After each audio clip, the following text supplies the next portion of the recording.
Então, gente, bom dia mais uma vez a todos.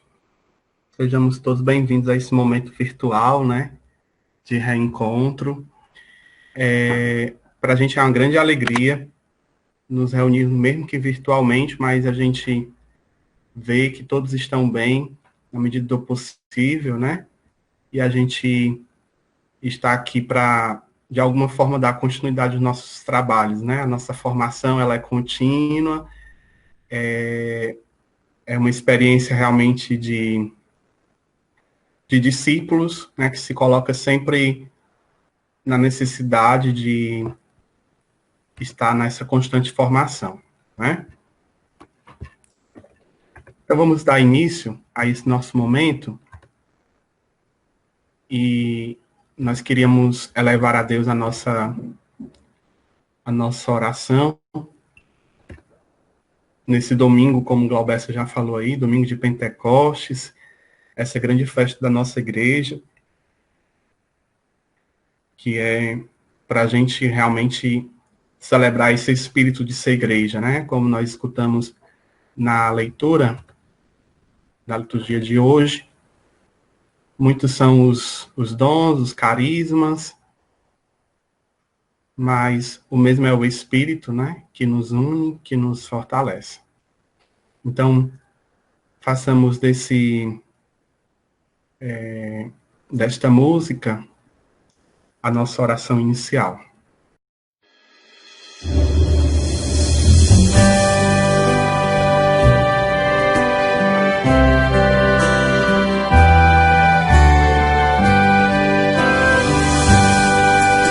Senhor e Criador, que és nosso Deus, vem inspirar estes filhos teus. Em nossos corações derrama a tua paz e um povo renovado ao mundo mostrará. Sentimos que tu és a nossa luz, fonte de amor, fogo abrasador. Por isso é que ao rezar em nome de Jesus, pedimos nesta hora os dons do teu amor. Se temos algum bem, virtude ou dom, não vem de nós, vem de teu favor. Pois que sem ti ninguém pode ser bom, só tu podes criar a vida interior. Infunde, pois, agora em todos nós, que como irmãos vamos refletir a luz do teu saber e a força do querer, a fim de que possamos juntos construir e juntos cantaremos sem cessar cantos de amor para te exaltar. És Pai, és Filho e és Espírito de paz. Por isso em nossa mente tu sempre reinarás. Amém. Aleluia.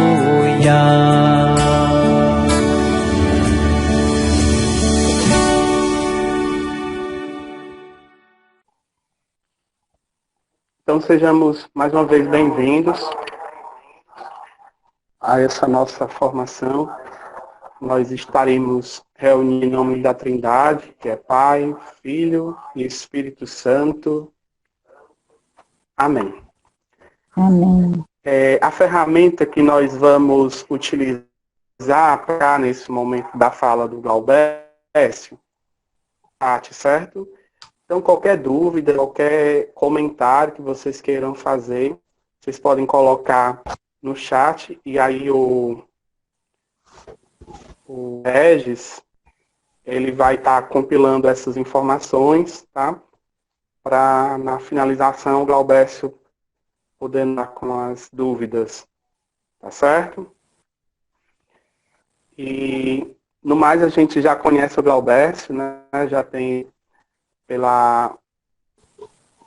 Glaubécio, pela sua sabedoria, com certeza, inspiração do Espírito Santo. E nós vamos hoje contar com essa sabedoria, né? Receber um pouquinho dessa sabedoria. Então, Glaucio vai nos trazer um tema muito bacana, que é muito importante para a nossa realidade enquanto pastoral litúrgico. E agora a palavra é toda sua. Glaubécio, seja muito bem-vindo.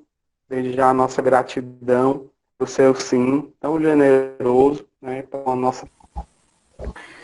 Então, bom dia a todos, muito obrigado pelo convite.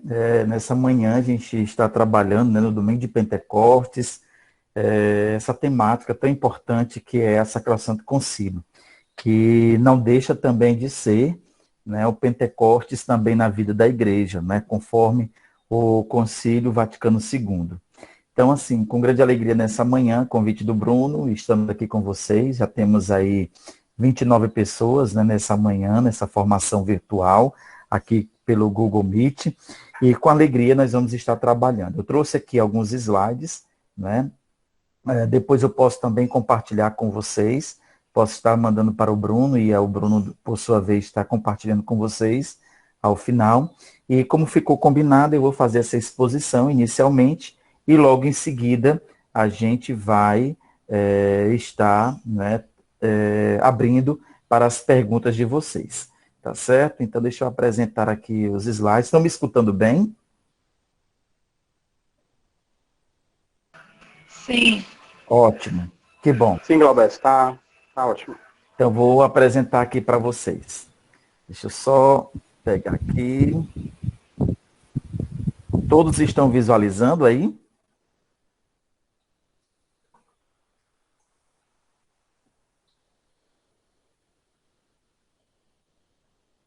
Ok, está dando para visualizar.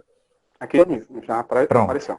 Então, gente, Sim. nós vamos falar sobre esta Constituição, né, do Concílio Vaticano II, a Sagrada Liturgia, por isso que o nome em latim, que é a língua oficial da nossa igreja, é o latim, né? Hoje ainda, todos os documentos da igreja necessariamente saem em latim, depois é que vai para as traduções em cada país, né, com sua língua vernácula.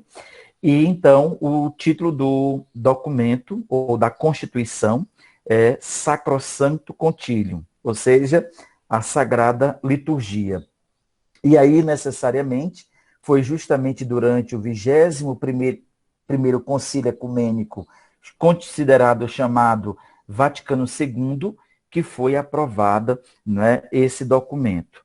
E é interessante nós observarmos que o concílio, ele abre, né, o objetivo dele foi intensificar a vida dos cristãos, atualizando as instituições, né, que podem ser justamente aí mudadas, favorecendo, né, a contribuição e a união dos fiéis, sobretudo incentivando a todos a viverem, né, o espírito de comunhão de igreja. Por isso que o tema, né, especialmente da Sacrosanto Concílio, é a Sagrada Liturgia e o resgate do essencial, ou seja, resgatar o essencial que estava perdido. Nós vamos entender o porquê, né, nessa nossa formação de hoje. E com esse documento sobre a Sagrada Liturgia, né, o Concílio Vaticano II, ele quis responder à necessidade de uma reforma da liturgia romana. Isso consciente de que não poderia realizar todo o trabalho que tal forma iria exigir, mas ele quis apenas orientar, né, esse sentido, e dando essas orientações, né, mais concretas, mais detalhadas, como o documento vai nos mostrar, isso para diversas celebrações, resolveu princípios gerais que deveriam nortear o trabalho da reforma a ser realizada depois do concílio. Então, para isso, nós vamos ter que entender um pouquinho, não é, essa Constituição, a chamada Sacrosanto Concílio, não é, sobre a Sagrada Liturgia. É esse documento que vocês já visualizam aí, de cor laranja, não é? Inclusive, ele é vendido pela Paulinas Livraria, não é? O número 26, o Voz do Papa, não é? Está aí dizendo Concílio Ecumênico Vaticano II, Constituição Sacrosancto Concilium, né, sobre a Sagrada Liturgia. Para a gente lembrar, o Concílio Vaticano II ele iniciou em outubro de 1962 e terminou, né, em dezembro de 1965. Foram justamente aí 4 anos desse concílio, né? E necessariamente o primeiro documento aprovado do Concílio Vaticano II foi a Sacrosanto Concílio. Porque já existia um movimento na igreja de Dom Lambert Balduin, né, que é justamente um bispo que já chamava atenção junto com outros bispos, né, sempre nas reuniões, sempre nos sínodos, sempre em algumas reuniões com os papas da época, se falava muito dessa reforma da liturgia. É o que, inclusive, a própria Sacrosanto Concílio, foi a palavra utilizada à época pelo então Papa João XXIII, o Papa Roncalli, como assim era conhecido. Ele utilizou uma palavra chamada, lá em italiano, aggiornamento. Aggiornamento, que quer dizer atualização, renovação. A igreja precisava atualizar-se, precisava renovar-se.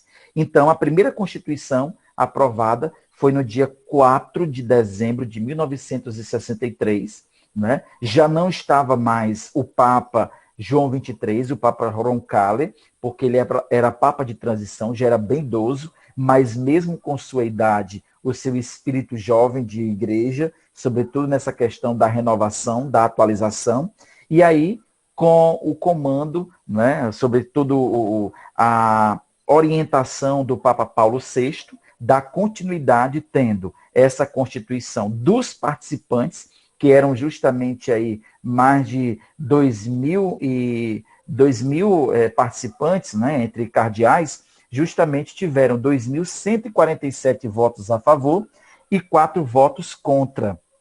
Ou seja, 4 cardeais acharam que não teria que renovar, né, a liturgia e tantos outros documentos que foram aprovados. Mas a sua grande maioria, por que não dizer 99,9%, né, aí tiveram, né, a favor justamente dessa aprovação. Por que eu gosto de fazer essa contextualização histórica para nós entendermos? Para a gente saber a origem, a história, que o que nós celebramos hoje tem uma história. A forma que nós estamos vivenciando hoje a liturgia tem uma história. E nós não podemos negar essa história que já existe há muito tempo, não é? E que perpassa também a vida da igreja. Então, assim, para a gente entender, não é, um resumo didático aqui, rapidinho, seria justamente nós entendermos a Sacrosanto Concílio, não é? Ela está, esse documento, de apenas 74 páginas, é muito rápida, não é, a sua constituição, embora tenha outros desdobramentos, ou seja, outros livros que saiam da Sacrosanto Concílio, como a Instrução Geral do Missal Romano e tantos outros livros, né, saem a partir da Sacrosanto Concílio. Eu costumo dizer que esse livro, essa Constituição, ela é o que, abre aspas, é a Bíblia da liturgia, fecha aspas. Então, para dizer justamente que é o livro cabeceira da liturgia. Então, a gente precisa conhecer quem é da liturgia. É interessante conhecer essa Constituição, né, intitulada aí Sacrosanto Concílio, que é sobre a Sagrada Liturgia. Ela justamente tem 7 capítulos. O primeiro capítulo, que vai abordar necessariamente aí a natureza da liturgia, que nós devemos levar em conta, né, a sua existência, o porquê da Sacrosanto Concílio existir, nesse sentido, são chamados princípios gerais, né? No capítulo 2º, nós vamos ter o mistério eucarístico, vai falar um pouquinho sobre a Eucaristia. né? Em um terceiro capítulo, nós vamos ter os outros sacramentos e sacramentais. Um quarto capítulo, nós vamos ter o ofício divino, nós vamos ver todos esses assuntos ainda hoje aqui na nossa formação virtual. O quinto capítulo vai abordar o ano litúrgico, por isso que nós estamos celebrando hoje, sobretudo nesse dia 31 de maio, né, em plena, como nós chamamos, em pleno tempo da Páscoa, celebrando o final desse tempo, que é o tempo de Pentecostes, então está dentro de um ano chamado ano litúrgico. O sexto capítulo sobre a música sacra, o sétimo e último capítulo sobre a arte e os objetos sagrados. E ainda, anexo a este material, né, esta Constituição, nós temos aí o apêndice, que é uma declaração a respeito da reforma do calendário litúrgico. Então, inicialmente, é interessante nós entendermos, né, o sentimento do Papa da época, o Papa Roncalli, que é esse que vocês já visualizam aí nesse próximo slide, né, o Papa João XXIII, o Roncalli é o nome dele de batismo, né, o Papa italiano, mas o nome pontifical, ou seja, do seu pontificado, é Papa João XXIII, que hoje, inclusive, São João XXIII.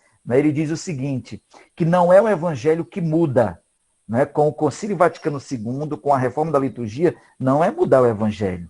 Né? Ou seja, ele diz que nós que começamos a compreendê-lo melhor, chegou o momento de reconhecer os sinais dos tempos, de aproveitar a oportunidade e olhar longe. Então é interessante essa frase dele, logo de início aqui dessa nossa formação, porque ele diz que a gente precisa reconhecer os sinais dos tempos. E o que é esses sinais dos tempos? Para dizer que todo o tempo muda.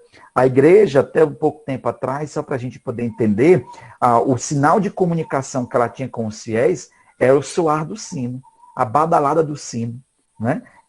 No interior, onde não tinha muitos... Hoje nós temos muitos meios de comunicação, está muito avançado. Mas à época, né, há muito tempo atrás, nós tínhamos apenas o sino para mostrar isso. Aí depois foi evoluindo, passou para aquelas radiadoras, quem é do interior sabe justamente isso, tinha radiadora que ficava tocando música, né, que lembrava as pessoas alguns avisos na comunidade, até chegar aos meios de comunicação que hoje nós temos, que iniciou pelo rádio, depois foi para a TV, e agora nós estamos com o mundo todo que é conectado que é em relação à internet. Então, são esses sinais dos tempos. Hoje, em plena pandemia, nós estamos aí, as paróquias, inovando, né, trabalhando com as redes sociais, transmitindo as suas missas, transmitindo catequese, transmitindo grupos de oração, transmitindo momentos de oração, sobretudo nesse mês de maio, que nós vivenciamos aí o mês de Maria. Então, são os sinais dos tempos. E a gente aproveitar isso para dar a oportunidade, né, sobretudo, de aproveitar essa oportunidade e a gente olhar para longe, para dizer que o quê? Que nós temos que alcançar quem está longe de nós. Então, foi esse o objetivo também do Concílio Vaticano II em reformar, né, toda a liturgia da Igreja. Eu estou falando aqui, obviamente, tem muitos documentos, não só a questão da liturgia, mas a questão da Bíblia, quando aprovaram também a Dei Verbum, né, que é a palavra de Deus, e tantos outros documentos foram aprovados durante o Concílio Vaticano II. Declarações também foram aprovadas durante o Concílio Vaticano II. Mas nós estamos aqui, especialmente, prioritariamente, trabalhando a Sagrada Liturgia, ou seja, a Constituição Sacrosancto Concilium. Continuando, né, nós vamos ver que eu vou passando os slides aqui e eu vou estar comentando, né, quem tem também o próprio documento, né, a Constituição Sacrosancto Concilium, que estiver aí manuseando, pode ir abrindo, que eu vou fazendo aqui algumas citações. Especialmente, nós sabemos que todos os documentos da Igreja, em cada parágrafo, é um número, né, tem um numeral. Então, para poder a gente fazer as citações. É uma forma didática que a Igreja utiliza, metodológica, para cada parágrafo ter um número.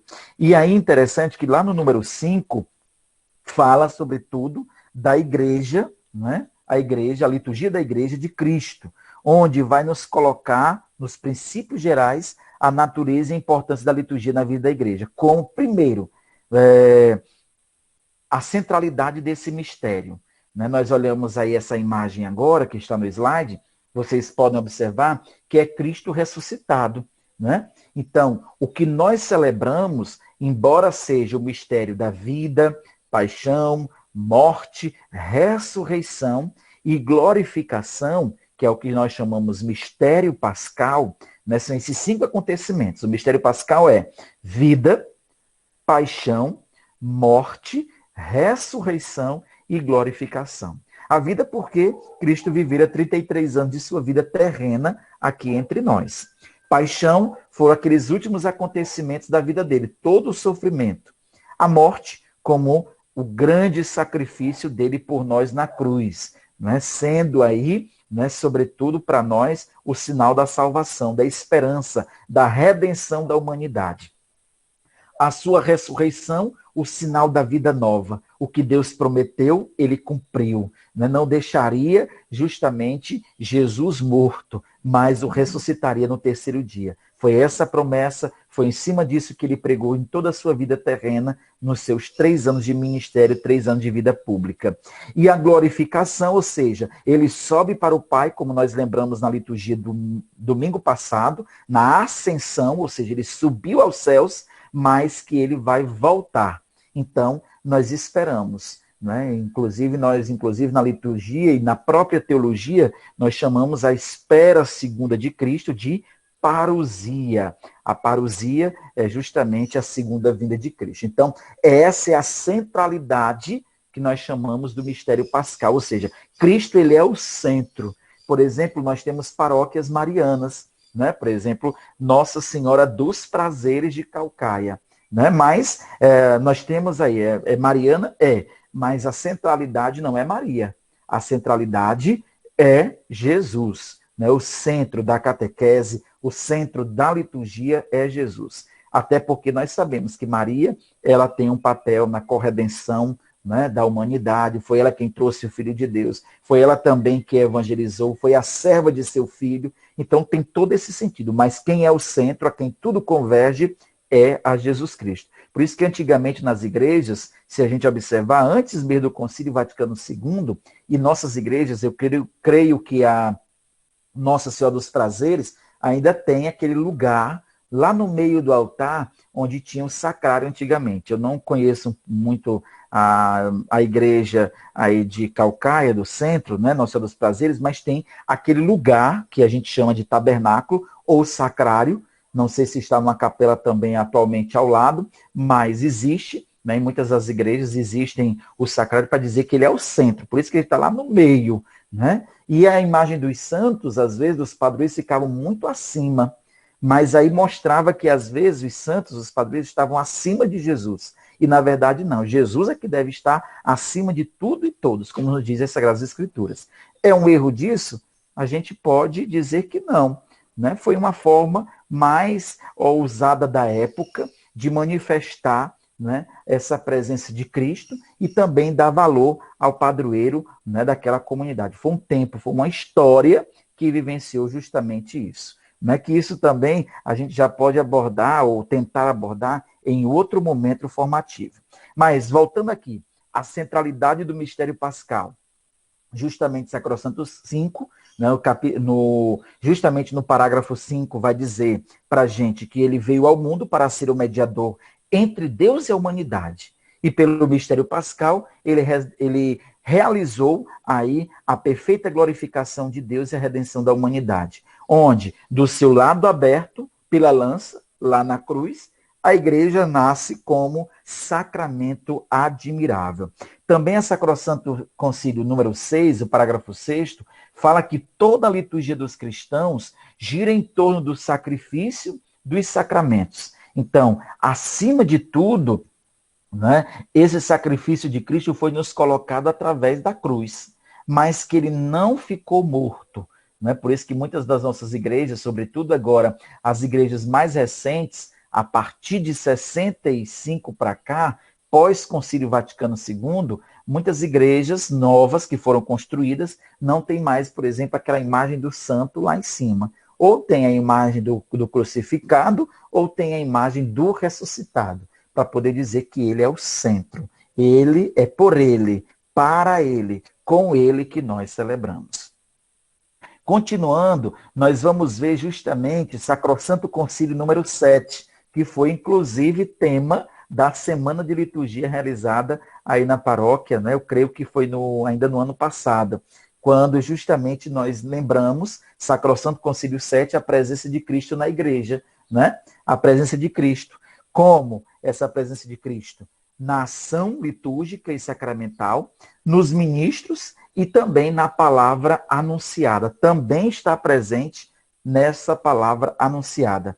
E para que essas coisas tão importantes se realizem, que é Cristo que está presente, por exemplo, na missa, vai dizer Sacrosanto Concílio, tanto na pessoa do ministro, quanto nas espécies eucarísticas. Porque muita gente às vezes pensa, né, e esse aqui é um grande erro de catequese litúrgica, achar que Cristo só está presente na Eucaristia. Ele está, por excelência, mas também está na pessoa do Padre, por isso que tem uma expressão latina que diz in persona Christi, ou seja, ele ali preside, é a própria pessoa do Cristo, do ministro que preside. Quando fala ministro aqui, pode ser o padre, o bispo, o papa, o diácono, né? Então, é a pessoa do Cristo.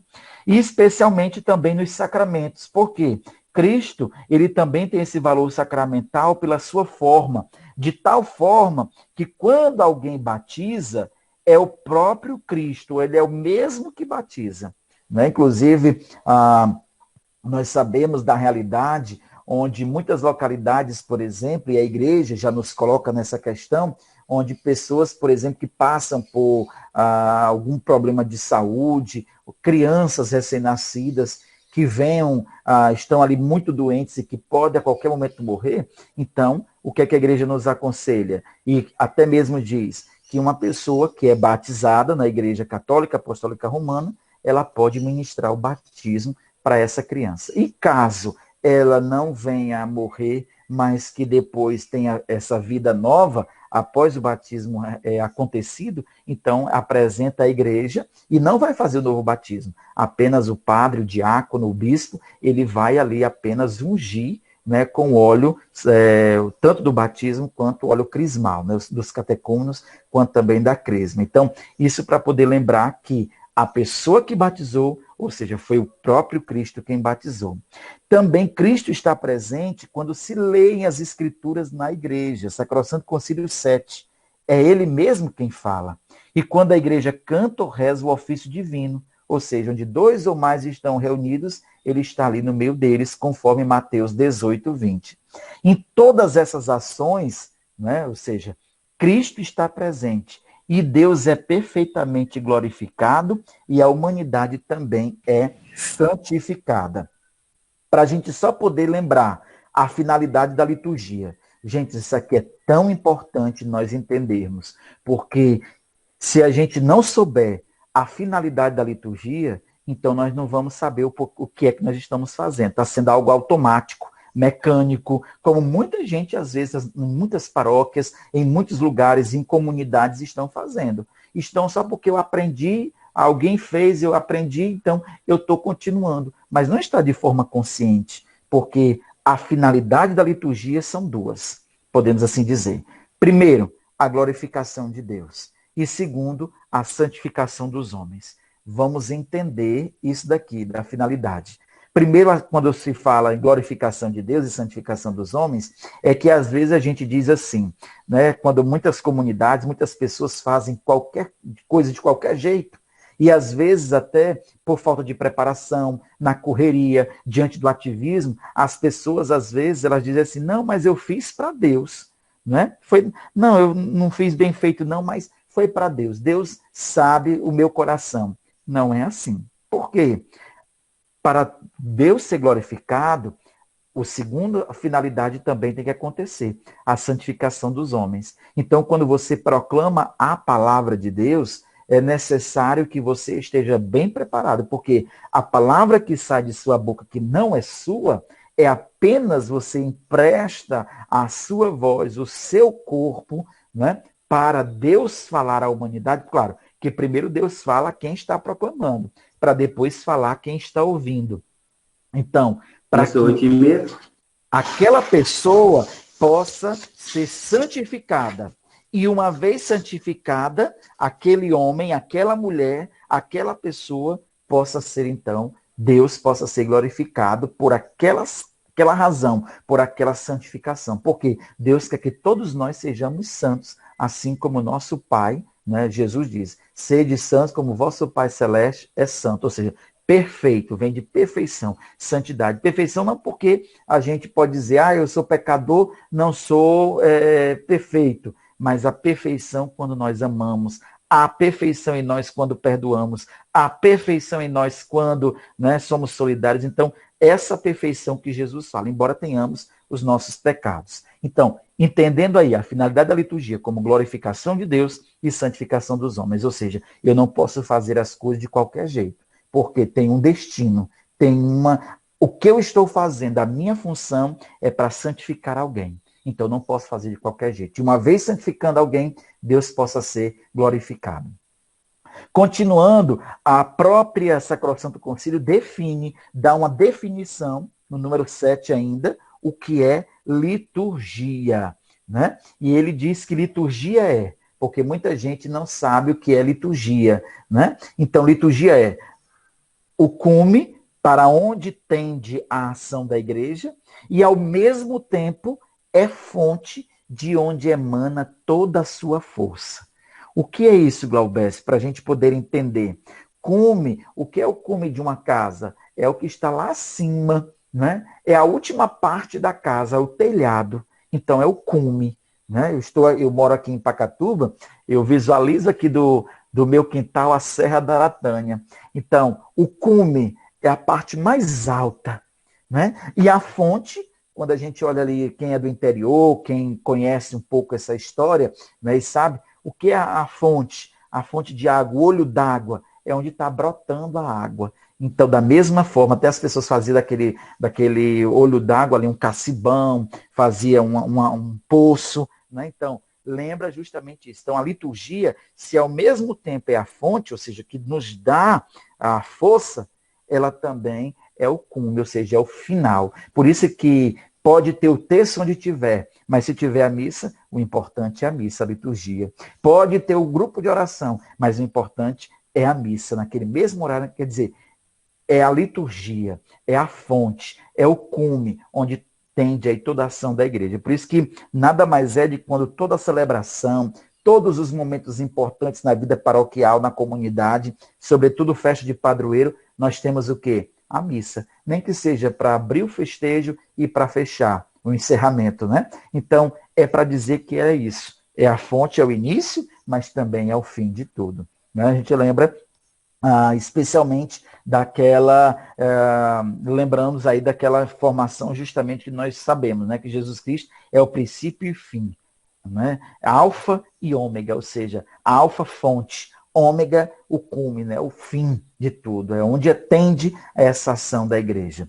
E aí, interessante que ainda dentro dessa liturgia, fonte e cume, a gente é para lembrar justamente isso, né? Que o cume e essa fonte, onde brota a força da igreja, mas diz o seguinte, que toda ação litúrgica é a ação de Cristo sacerdote e de seu corpo, que é a igreja. É a ação mais sagrada e mais eficaz. E ainda diz mais, que nenhuma outra ação da igreja se iguala à ação litúrgica em eficácia. Então, gente, a igreja pode ter várias ações, podem ter vários sentidos, devoções, podem ter procissões, adoração do Santíssimo, pode ter todas as outras coisas, mas nenhuma outra ação da igreja se iguala à ação litúrgica em eficácia, como a liturgia, como forma acima de tudo, de celebração, acima de tudo, onde vai emanar a força e onde vai agir, né, vai estar dando essa força também para a própria igreja. Continuando, nós vamos ver também a dimensão trinitária.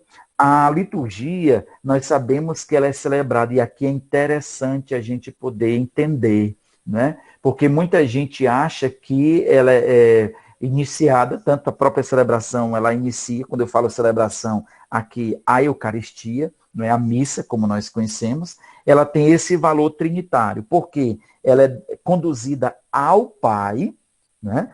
Por Cristo, com Cristo e em Cristo, no Espírito Santo. Então, por isso que nós iniciamos a missa como? Iniciamos com o sinal da cruz. Em nome do Pai, do Filho e do Espírito Santo. E quando encerramos também esta celebração da missa, nós encerramos também com a bênção do Deus Pai, Filho e Espírito Santo. Nós encerramos o ato litúrgico, embora a missa continue. Né? A missa também é iniciada por este sinal, mas iniciado o ato litúrgico, porque ela já teve o seu início desde quando já nos colocamos nessa sintonia de irmos celebrar, de irmos participar. Então, essa liturgia que nós celebramos, ela está ligada ao Pai, né, sobretudo, por Cristo, porque é dada a celebração ao Cristo, porque quem morreu, quem se sacrificou por nós foi Cristo. Por isso que está aí, ó, ao Pai. Então, olha, se a gente observar no oremos de cada missa, primeiro oremos, que é a oração coleta, logo após o Glória, nós temos o padre, quando ele diz assim, na missa, ele diz, ó Deus, então, ó, ao Pai. Né?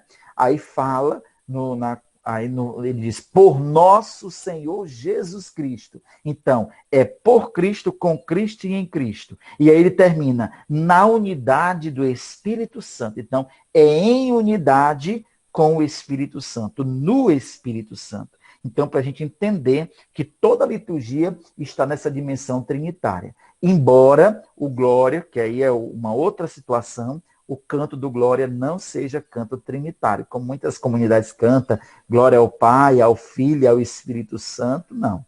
No momento da missa, tem toda uma fórmula a se seguir, como nós já conhecemos. Então, nesse sentido é para dizer, e a Sacrosanto Concílio, ela ressalta isso, que a dimensão trinitária da missa está ao Pai, por Cristo, com Cristo e em Cristo, no Espírito Santo.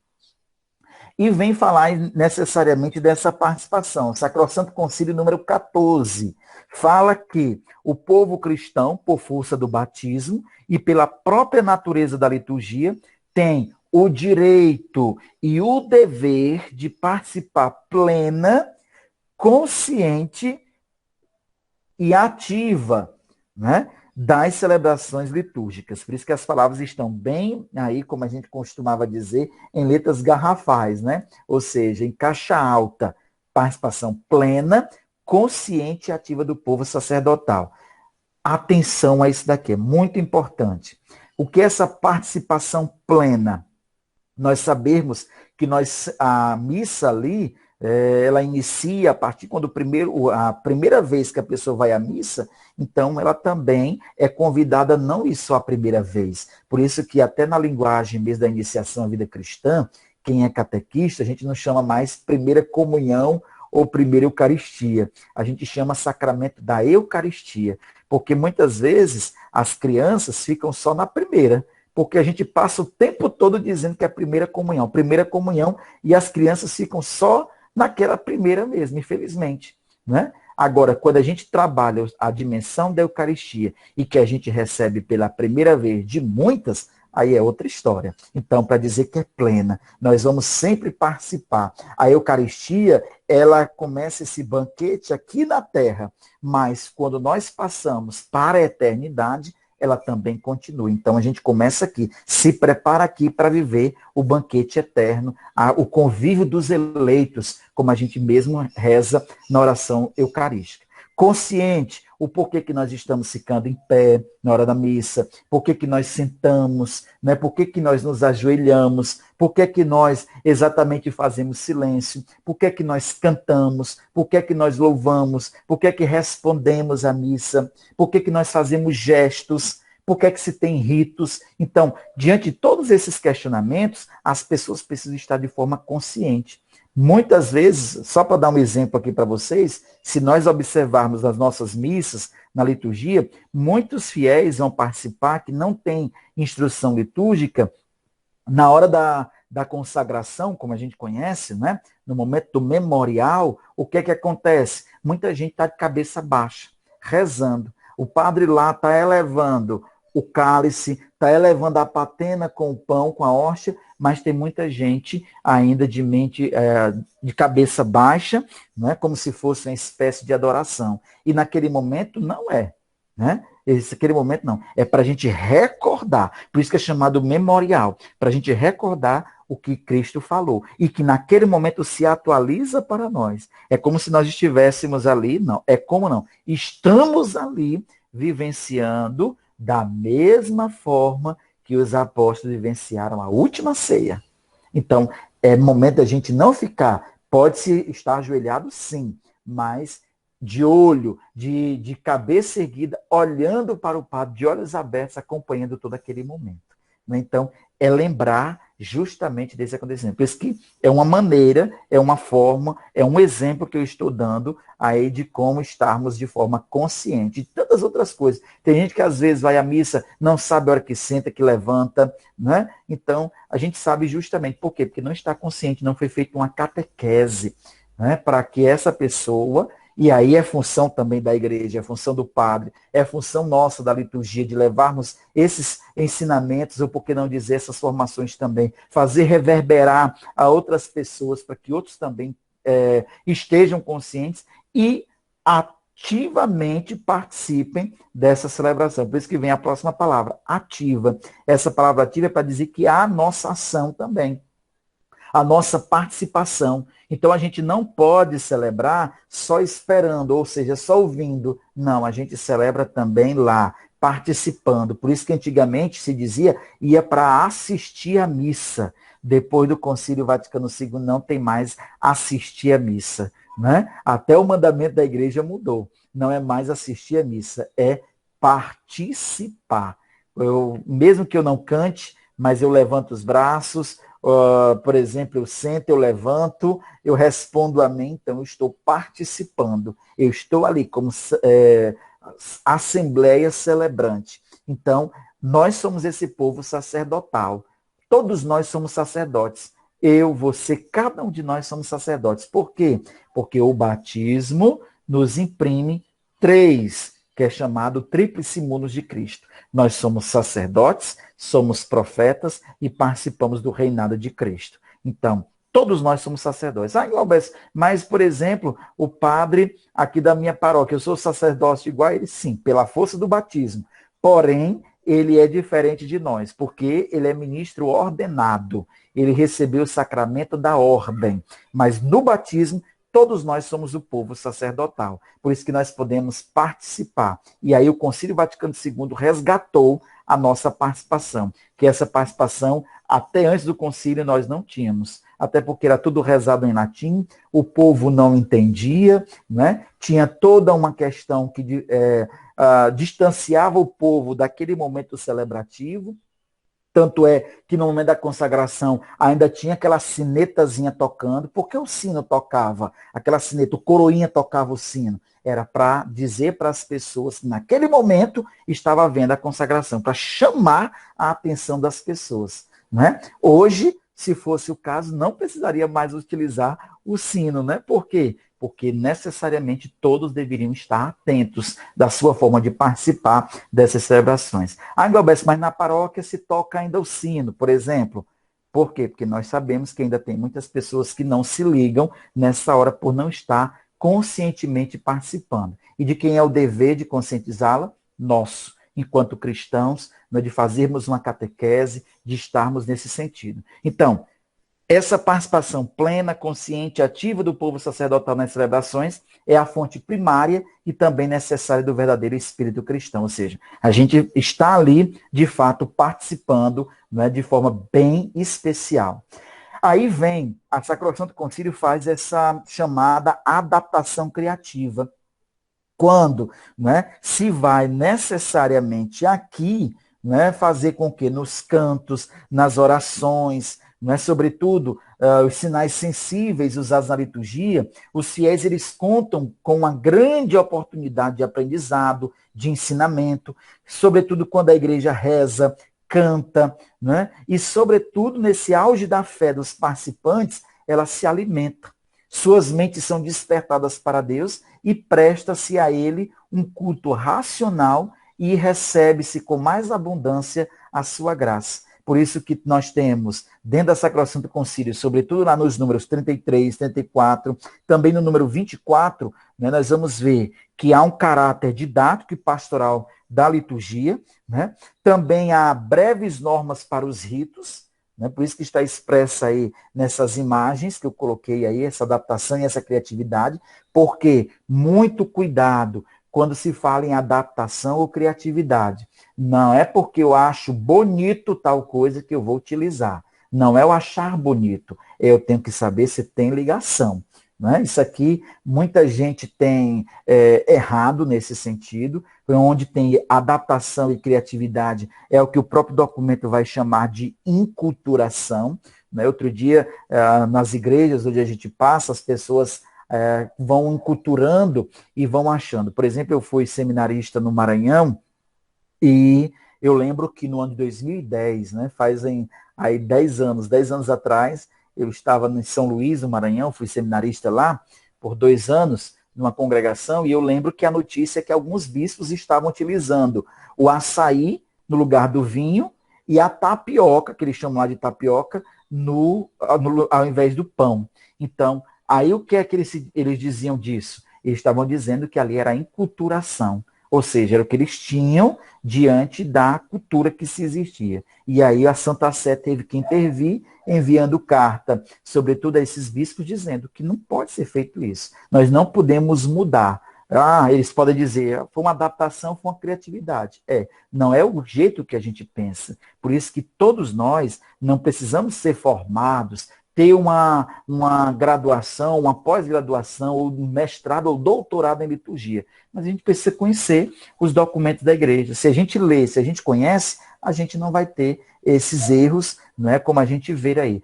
Mas os bispos, eles não estudam, tem tudo isso. Infelizmente, às vezes, diante de uma cultura, diante de uma questão que é utilizada ainda hoje. Não é? Que a gente precisa justamente ver que a gente não pode estar adaptando qualquer coisa e nem usando a criatividade, quando eu digo que vem a anular o que já existe. Tá? Então, quando eu falo em adaptação e criatividade, é para não anular o que já existe. Então, por isso que nos números 24, 33 e 34 fala sobre essas questões. Inclusive, eu coloco aqui para vocês os gestos e sinais litúrgicos, né, eles têm um significado. E se a gente faz adaptação ou usa de criatividade, essa criatividade selvagem, quando eu uso esse termo selvagem, é porque ele muitas vezes tira a significação daquilo que nós utilizamos. Né? Por exemplo, eu não vou citar aqui, mas hoje eu já assisti, né, pela TV, por isso que eu digo que assisti, a uma missa nesse domingo de Pentecostes. Aí eu vi que na frente do altar colocaram a menorá. O que é a menorá? É aquele símbolo, aquele cartiçal com 7 velas. É um símbolo judaico, sobretudo, com 7 velas, simbolizando os 7 dons do Espírito Santo. O número 7 na Bíblia, inclusive, é muito importante porque é o número da perfeição, porque lembra a criação, que foi em 6 dias e no 7º Deus descansou, os 7 dons do Espírito Santo, etc. E aí o que é que acontece? Colocaram a menorá e ainda pregaram na toalha do altar os 7 dons do Espírito Santo. E aí colocaram uma fita lá que o vento, não sei se era do ventilador ou próprio lá do ambiente, já estava, lá no momento da comunhão, já estava tirando, já tinha uns já tortos, né? Ou seja, já estava quase saindo e se demorasse mais um pouquinho o vento levava. Então, quer dizer, e claro, tirando a beleza que tem a mesa da Eucaristia, que na frente, se eu não me engano, tinha um quadro assim, tinha um quadro da Eucaristia, né, da Santa Ceia. Então, quer dizer, eu estava ali usando de uma criatividade, mas estava anulando, por exemplo, a mesa da Eucaristia, a mesa do altar. Então, muito cuidado. A gente pode utilizar de criatividade? Pode, mas dentro de um bom senso, dentro também de um discernimento para a gente poder não anular o que já existe. Eu espero ter feito vocês a entender com essa questão da adaptação e criatividade. Às vezes eu falo muito, falo demais, porque eu gosto de deixar as coisas bem claras, né? Porque às vezes fica subentendido e às vezes a gente acaba fazendo com que tenham outras interpretações e às vezes interpretações até errôneas e aí a gente, né, prejudicar também o conhecimento de muitas pessoas. A outra questão que o próprio documento aborda, né, a Constituição Dogmática Sacrosanto Concílio fala sobre a índole comunitária do sacramento da unidade. E o que seria essa índole comunitária? Justamente em que essa unidade se faz, portanto, de participar da palavra. Né? E uma vez estando, né, no Sagrado Mistério da Eucaristia, que é o capítulo 2 já da própria Sacrosanto Concílio, nos mostra que na última ceia o nosso Salvador instituiu o sacramento eucarístico através de seu corpo e do seu sangue. Sacrosanto Concílio número 47. E a essa comunidade cristã, ele confiou o memorial, como está lá em 1 Coríntios 11, 24 ao 25. Isto é, a lembrança viva, capaz de tornar presente em todos os momentos e lugares o sacrifício de Cristo. Que esse sacrifício nós chamamos de Eucaristia. A palavra Eucaristia significa ação de graças ou ação sagrada. E essa ação sagrada também simboliza o sacrifício de Cristo na cruz. Por isso que nós vemos aí, né, a imagem de um povo que caminha carregando a sua cruz e ao final nós temos o Cristo ressuscitado. Isso lembrando a todos nós que na praia, no sertão, na serra, na cidade, em qualquer lugar onde nós estivermos, em família ou sozinhos, nós estamos sempre com uma cruz. Mas para nos lembrar que essa unidade, né, desse sacramento, sobretudo, vai nos levar a estarmos diante do sacrifício, nós vamos também ter a vitória. Nós vamos também ter a ressurreição, a vida nova. Não é por isso que nós celebramos em Páscoa. Páscoa do hebreu quer dizer passagem. Nós estamos nessa passagem. E é interessante que o próprio documento nos coloca, sobretudo, assim, que o mistério de sua morte e ressurreição, Santo Agostinho já o chamava de sacramento de piedade, sinal de unidade e vínculo de caridade. Ou seja, o sinal privilegiado da comunhão entre nós e Deus em Jesus Cristo. Então, nos mostra justamente aí essa unidade, como nos fala, nessa índole comunitária. E nessa unidade nós podemos resgatar duas coisas: a mesa da palavra e a mesa do pão. Que, inclusive, gente, também, infelizmente, muitas pessoas, por não estudarem liturgia, não conhecerem, infelizmente, acabam fazendo, né, tendo visões deturpadas em relação a essa realidade. Porque a mesa da palavra, que é o ambão, como a gente popularmente chama, e a mesa do pão, que é o altar, a mesa do altar, tem igual valor e igual dignidade. Estudando sobre o ambão, que é a mesa da palavra, é o lugar do anúncio. É o túmulo, representa o túmulo de Cristo. Porque foi lá no túmulo, quando Maria, né, e tantas outras mulheres chegaram para justamente ali fazer, né, justamente lavar o corpo, colocar perfumes, né, no corpo de Cristo, elas se surpreenderam com o anjo anunciando. Então lá é o lugar do anúncio. Hoje, para nós também, é lugar do anúncio. É a palavra que é anunciada. Então, ali nós participamos da primeira refeição. Na missa, eu costumo dizer que nós comungamos 2 vezes. O primeiro momento que a gente comunga é onde? A palavra. Né? Todos nós participamos desse banquete da palavra. Todos que estão na igreja. Né? Já da mesa do pão, nem todos participam. Às vezes por uma situação de pecado, às vezes por uma situação que esteja passando na vida, estão impedidos de irem para a mesa da Eucaristia, mas que participaram dessa primeira mesa que foi da palavra. Por isso ela tem igual valor e também dignidade. Glauberto, onde é que está isso? Está necessariamente, né? E aí eu vou trazer para vocês, nos números 48 da Sacrosanto Concílio, como participar desta celebração e a importância da palavra, nos números 51 ao 53, que diz assim: que a mesa da palavra seja mais generosamente bem preparada, e assim os tesouros da Bíblia sejam abertos como sinal de largueza para os fiéis. Insista-se no valor da homilia, pois a partir dela os fiéis adquirem um conhecimento mais atualizado nas leituras bíblicas, nos mistérios da fé e de orientação prática para a vida cristã. Ou seja, a igreja mesmo, a próprio Concílio Vaticano II, a própria Sacrosanto Concílio nos coloca no seu capítulo 2º, número 51 a 53, essa dignidade da mesa da palavra e, sobretudo, aí na mesa da Eucaristia.